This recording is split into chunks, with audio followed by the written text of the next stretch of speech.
Hello and welcome to a very quick and basic introduction to the concept of probability.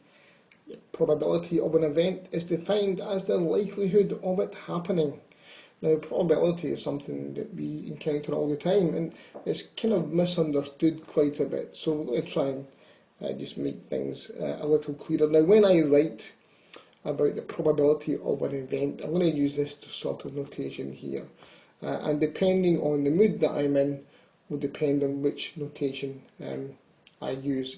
I might write PR event, I might write prob event, I might write P event, but they all basically mean the probability of the event happening. Okay, so just to introduce you to the sort of notation or shorthand that I might adopt.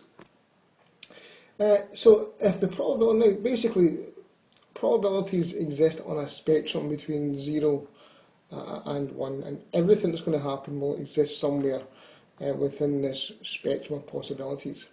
The probability of an event, if it's equal to 0, that means it's impossible. It means it cannot happen. If the probability of something is 0, it cannot happen.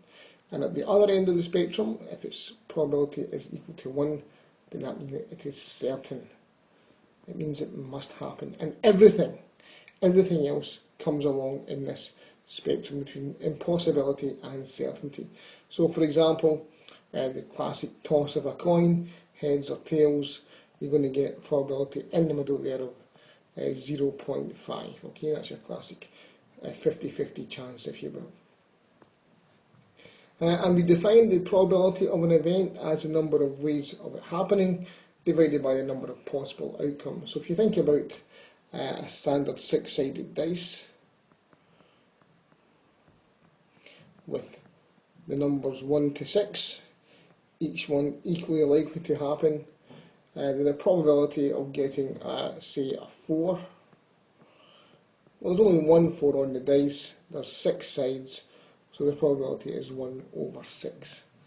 And that's your basic guide to probability.